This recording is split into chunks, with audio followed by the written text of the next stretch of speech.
मेरा नाम कंकु है। मैं उदयपुर में रहती हूँ।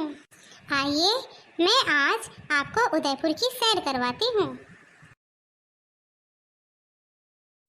उदयपुर शहर अरावली पर्वतमाला के बीच स्थित है।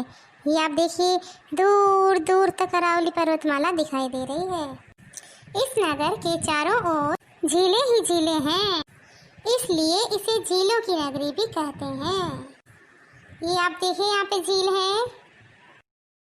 उदयपुर में पिछोला, स्वरूप सागर, फतेह सागर, उदय सागर, दूध तलाई, जना सागर आदि झीलें हैं। इनके कारण ही उदयपुर को झीलों की नगरी कहा जाता है। ये देखिए पिछोला झील कितनी सुंदर है ना। बरसात की ऋतु में तो इन झीलों की छटा और भी बढ़ जाती है। ये झीलें कश्मीर से होड़ करती हैं, यानी कि इसकी सुंदरता के आगे कश्मीर भी फीका लगने लगता है। अब कश्मीर कोई खाने की चीज़ तो है नहीं जो फीका लगेगा। कहने का मतलब ये है कि इसकी सुंदरता के आगे कश्मीर की सुंदरता भी फीकी लगती है।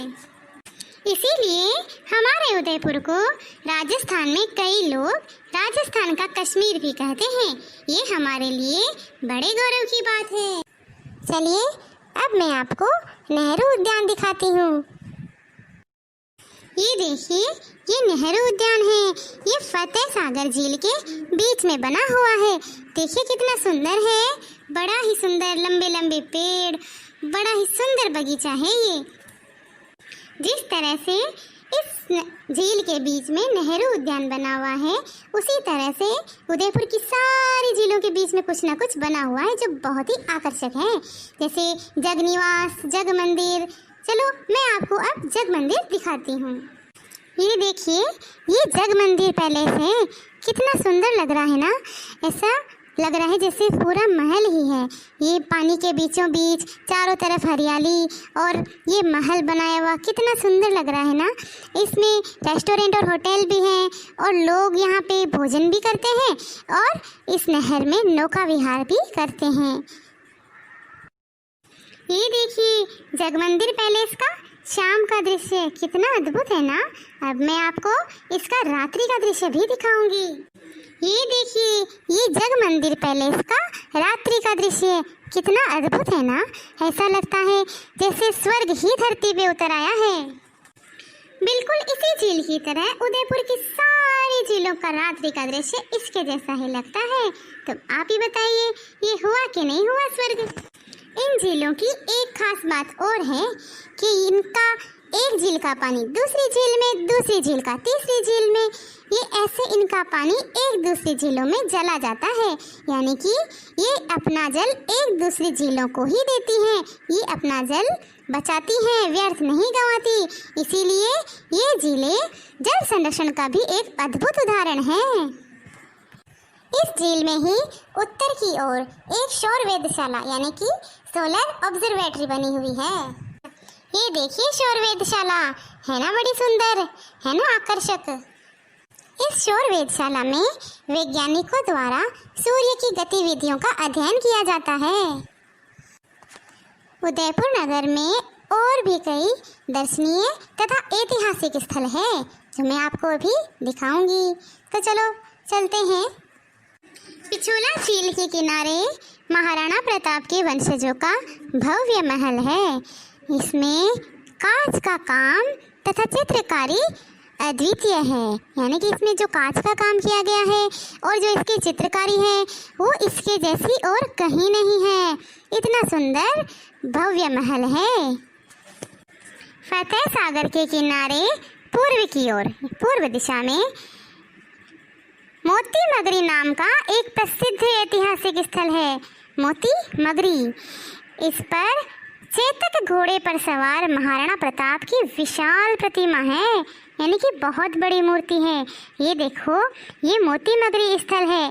इसके अंदर जाएंगे तो हमें महाराणा प्रताप की बहुत बड़ी मूर्ति मिलेगी। उसी परिसर में महाराणा प्रताप के अलावा महाराणा प्रताप के सहयोगी हकीम खासूरी, भामाशाह, भीलू राणा, पुंजा, मन्ना, झाला आदि की प्रतिमाएं भी हैं। ये देखिए अंदर से ये मोती मगरी कितना सुंदर लगता है। ये देखिए ये चेतक घोड़े पे सवार महाराणा प्रताप की प्रतिमा है ना अद्भुत।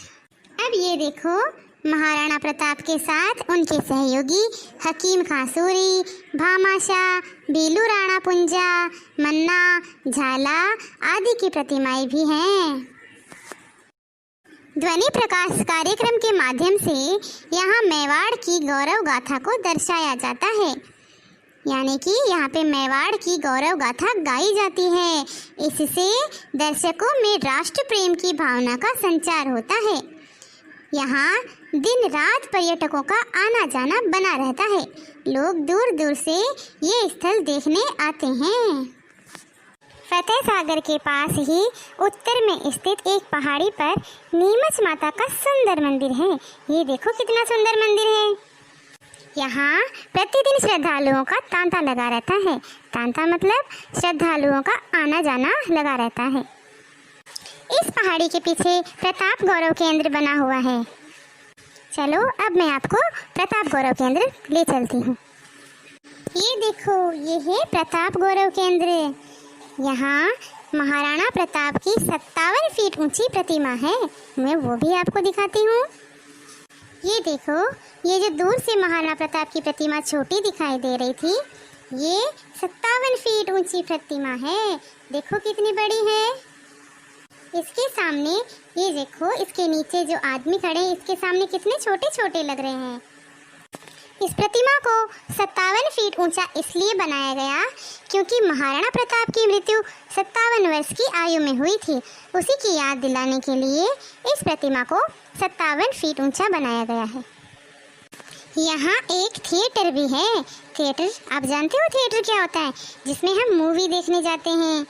इस थिएटर में महाराणा प्रताप के जीवन संघर्ष से जुड़ी एक डॉक्यूमेंट्री फिल्म भी दिखाई जाती है, यानी कि महाराणा प्रताप ने अपने जीवन में किस किस संघर्षों का सामना किया, किन किन कठिनाइयों का सामना किया, वो सभी हमें उस फिल्म में दिखाई जाती हैं।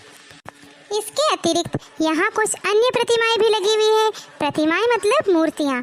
अन्य प्रतिमाएं भी लगी हुई है, उनके साथ उनका संक्षिप्त परिचय भी लिखा हुआ है, यानी कि हम जो मूर्ति देखने जाएंगे उसी के पास में उसका परिचय भी लिखा हुआ है।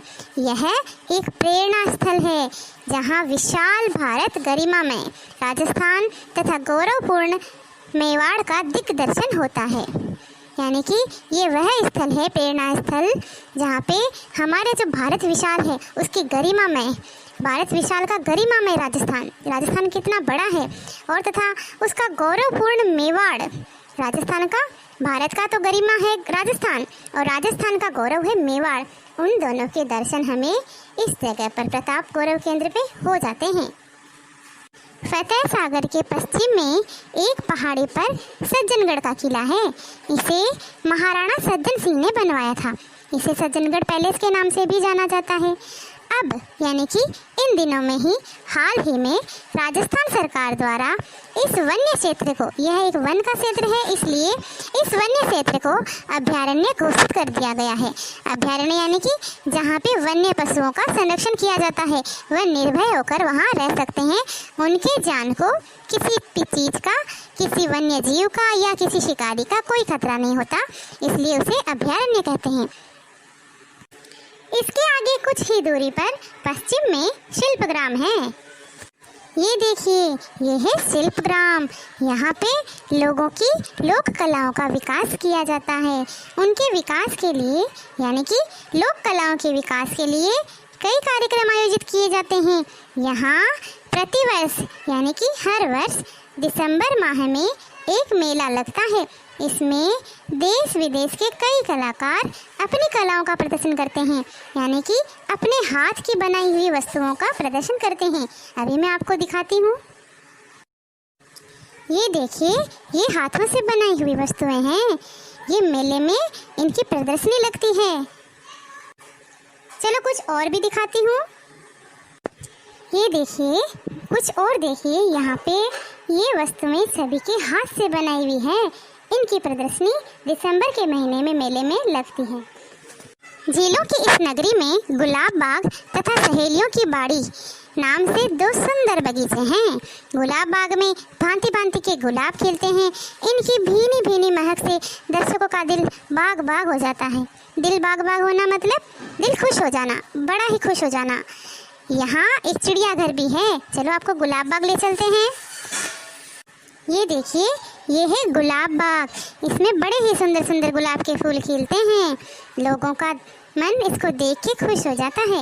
इसमें एक चिड़ियाघर भी है, वो भी मैं आपको दिखाऊंगी। ये देखिए, गुलाब बाग के अंदर का दृश्य है ना खूबसूरत। अब मैं आपको इसके जो जू है यानी कि चिड़ियाघर है उसके जानवर दिखाती हूँ। ये देखो, यहाँ रंग बिरंगी चिड़ियाओं को चहकते देखकर आप सभी का मन आनंदित हो जाएगा। यहाँ बच्चों की रेलगाड़ी भी है। आपने रेलगाड़ी देखी है? यहाँ पे बच्चों की रेलगाड़ी है। आप चाहो तो इसमें यात्रा भी कर सकते हो, किंतु टिकट लेना मत भूलना। इसके अलावा यहाँ पहले भालू, शेर, चीते, बंदर आदि सभी रहते थे। यहाँ शेर की दहाड़ें सुनी जा सकती थीं। हिरण को कुलांचे भरते देखकर बच्चे खुश होते थे, किंतु जब से सज्जनगढ़ को अभयारण्य घोषित किया गया है, सभी वन्य प्राणियों को वहाँ स्थानांतरित कर दिया गया है। यानी कि ये जो वन्य जीव जंतु यहाँ रह रहे हैं, वो उनको अब सभी को सज्जनगढ़ के अभयारण्य में ट्रांसफ़र कर दिया गया है। अब वो सज्जनगढ़ किले में रहते हैं। चलो अब हम सहेलियों की बाड़ी की तरफ चलते हैं। गुलाब बाग तो हमने देख लिया, अब हम सहेलियों की बाड़ी देखते हैं। ये देखो, ये है सहेलियों की बाड़ी। आपको पता है, जब इस बाड़ी में फव्वारे चलते हैं एकदम जन्नत का सा नज़ारा लगता है। जन्नत समझते हो? जन्नत का अर्थ होता है स्वर्ग। ये देखो, ये फव्वारों का दृश्य कितना सुंदर लग रहा है, ये बिल्कुल जन्नत के जैसा। इन झीलों के किनारे वर्ष में 2 बार मेले लगते हैं, एक हरियाली अमावस्या का और दूसरा गणगौर के अवसर पे। इन दोनों मेलों में सारा शहर उमड़ पड़ता है। ये देखो यहाँ की भीड़। इन मेलों में आसपास के गांव के लोगों की इतनी भीड़ जमा हो जाती है कि पाँव रखने को भी जगह नहीं रहती। ये भीड़ देख रहे हैं ना आप? ये देखो, एक और पिक्चर दिखाती हूँ आपको। इसमें देखो आप कितनी भीड़ है। यहाँ पे लोगों को पाँव रखने की भी जगह नहीं मिलती। यदि आप इन मेलों में आओ तो चक्री, डोलर और झूलों में जरूर झूलना। ये देखो, मैंने झूलों के चित्र दिखाए हैं आपको। इतिहास में प्रसिद्ध इस नगर में भारतीय लोक कला मंडल भी है, वो दिखाऊंगी मैं आपको। चलो अब हम भारतीय लोक कला मंडल की तरफ चलते हैं। ये देखिए, ये है भारतीय लोक कला मंडल। यहाँ पर भी लोक कलाओं के विकास पर योजनाएं बनाई जाती हैं। इस संस्था की देश विदेश तक अपनी अनूठी पहचान है। इसका अर्थ ये है कि ये विदेशों में भी जाना जाता है, बहुत प्रसिद्ध है ये। यहाँ कई प्रकार की कठपुतलियाँ हैं, उनका नाच तथा करतब देखकर सभी दर्शक आनंदित हो उठते हैं। चलो मैं आपको कठपुतलियाँ दिखाती हूँ। ये देखिए कठपुतलियों के करतब।